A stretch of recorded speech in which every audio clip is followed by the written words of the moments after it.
So if you can follow on from there then, Nora, and thinking about the EQAO, and is there a way for the EQAO to get away from, A, the way the information's used now, because the people in the EQAO, since it began, all go, we never intended it to be used to rank schools, but of course it is, and it would be naive to say we all do it. You can be on whatever side you are and you go, oh, I wonder where that school ranks. We think of it that way.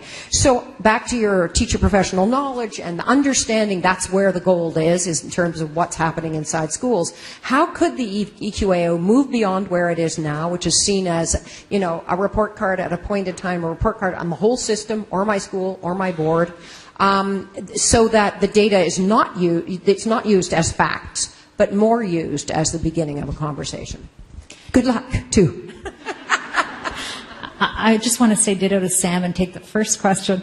I think it is going to be challenging for us. And so when I think about the way that we need to move forward, there's a tension in our society. We have an open government where people expect information to be transparent, and they expect to be able to access information that's important to them as members of the province, and to be able to then use that in their way of understanding the province that they live in. And so the tension we have then is that desire amongst people to have open data and to be able to access it, and then what happens to it. Because we lose control of the narrative once it's out there. And so our challenge is to try to bring it back to, and what you said would capture exactly my feeling as well, that sense that once we have that data, it's not the end point, it's then the conversation and the questions that arise from it that we need to answer as committed people to our children's education. So I don't know if there's a magic pill, because when you have a society filled with creative, critical thinkers who want access to information, it is naive to think that we're going to be able to control what they choose to do with it. However, we could look at when we time the announcements. So, for example, it kind of happens all on one day right now, and then it's just this whole. And I know some people get tense about those numbers coming out, right? So is there a way of doing it so that it's not such a splash all at once? Are there opportunities to focus a little bit more on the research that we're doing and make that more of the narrative? So those are questions that I would have, understanding, though, that once it's out there, it's not under our control. Well, so I am going to let you answer this question, but I think that, and hopefully you can keep on going with this, Ian, I think that it is important that we're all honest about the fact that how we collect the data, that it's going to be used in whatever way it's going to be used. And so it'll be interesting to see with the EQAO going forward, are there different ways, like maybe, putting it out throughout the year or thinking about different ways of doing it. But it's to think that, we have it, so we have to show it to everybody. That's another sort of interesting part of the conversation, I think, that we have to look at, just because of the unintended consequences. Go ahead, Ian, sorry.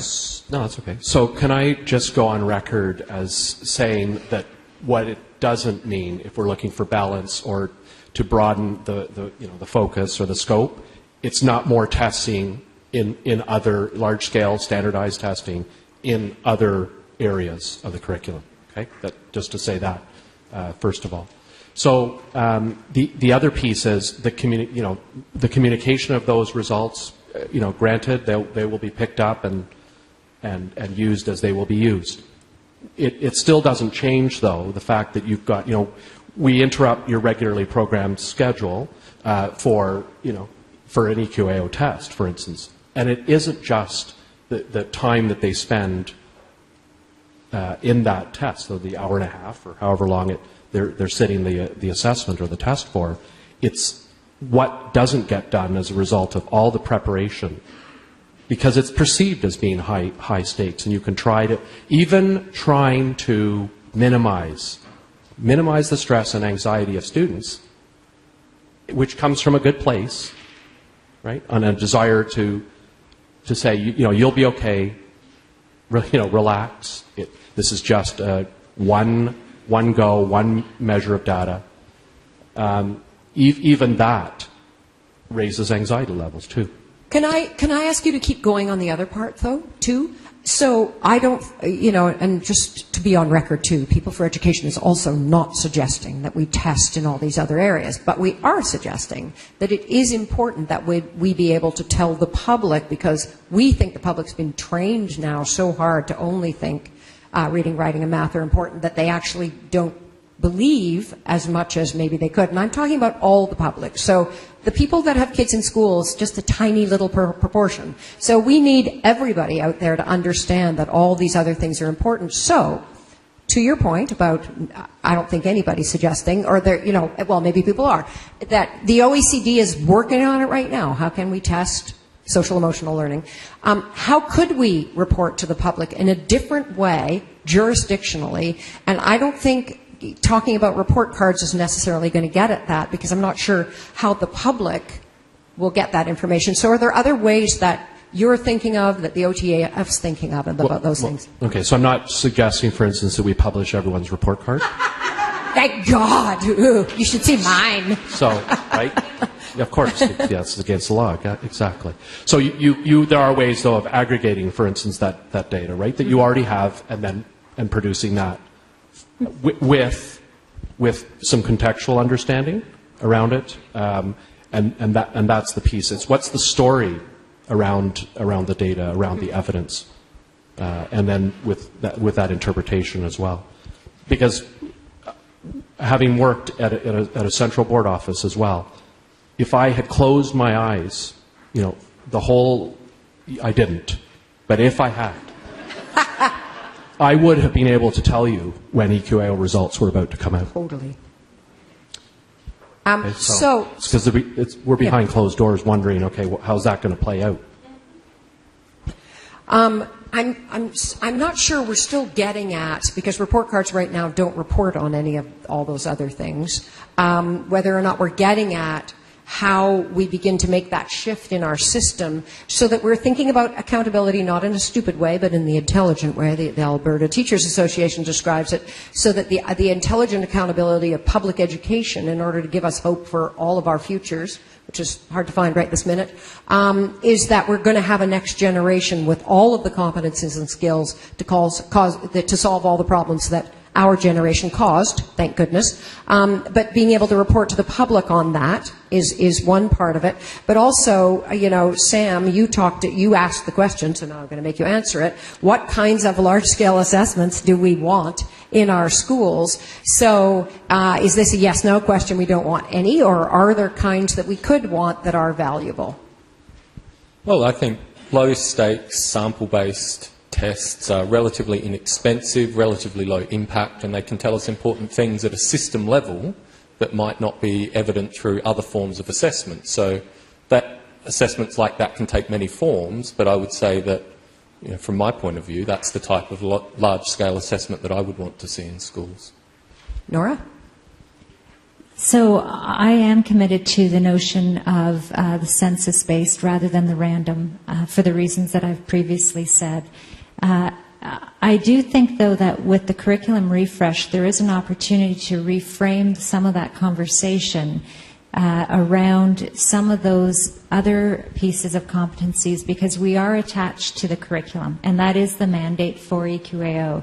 So when we hear about that time spent prepping for the test, that speaks to me that there's a few parts of that, and it speaks to me around our test design currently, and that it's not one that students are familiar with. So when I think of a grade 3 child getting a booklet as an example, that's an unfamiliar situation, and so teachers spending some time with the child explaining what a multiple choice is.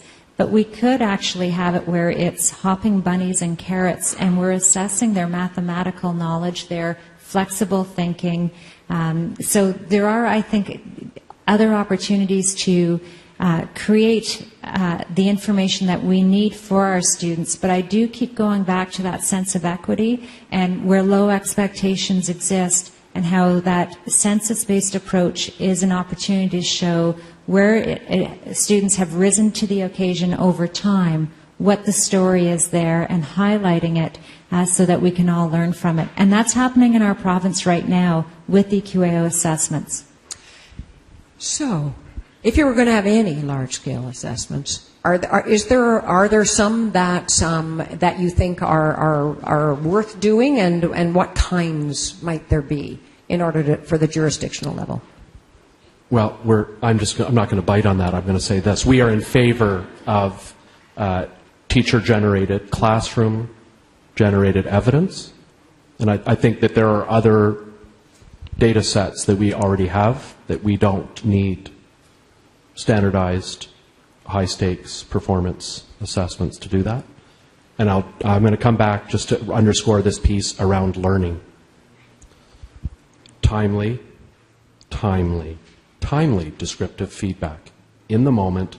That's also a matter of equity for our kids so that they can move forward, not 4 months from now, but today and in the moment.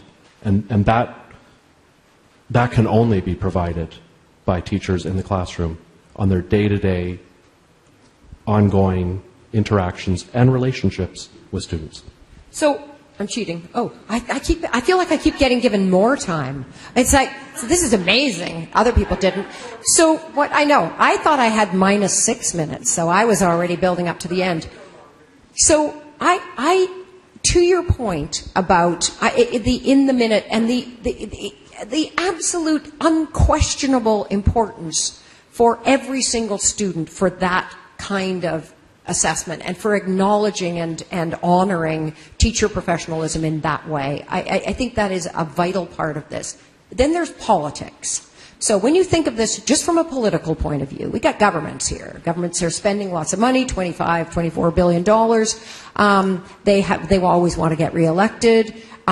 They use perhaps problematic ways of boasting about, we set this target and now we got there, yippee, vote for us. So there have been problems, definitely, but there is the reality of politics. So, I know I'm really pushing here, but it's like, so in the political reality, you're running a government and you want to get reelected. How do you want to then tell the public about how we're doing in education? Well, I think that's all, that's part of all our sort of shared and collective responsibilities, right, and you spoke to that, about the shared responsibility for communicating that message as well, and being careful that it isn't, simple politics, for instance. Okay, that may sound naive. Good luck with that. Simple politics. That it is for political reasons that we're making those decisions, because they may not be the right decision. So, and we have to push. We have to push governments as in teacher organizations, teachers in the classroom, parents, citizens, right, to say we expect something differently, or we expect something different. Okay, we can push on those messages. I think we probably still have one. Is there any burning, terribly huge thing that you felt like you haven't had a chance to say in terms of this? This is a vital conversation as we go forward in all of our thinking. And I think that for us as an organization, one of the things that we know that's most important about assessment is that it allows teachers and students inside classrooms, exactly as you said, to be able to understand where they are, to be able to look at their own practice, for students to be able to understand their own learning, to have a kind of meta sort of look at what's going on. It provides a way of articulating, this is what I'm trying to do, this is what we're trying to make happen in our classrooms. But I do think that we're going to have to continue to have this other conversation about what this means at a system level and how we make sure that that we're looking at, a different way of thinking. We're not thinking of data as just that's the end, that's the truth, but how we're thinking about it, managing it. But anyway, thank you all very, very much. Now I've given myself the last word. Thanks a lot.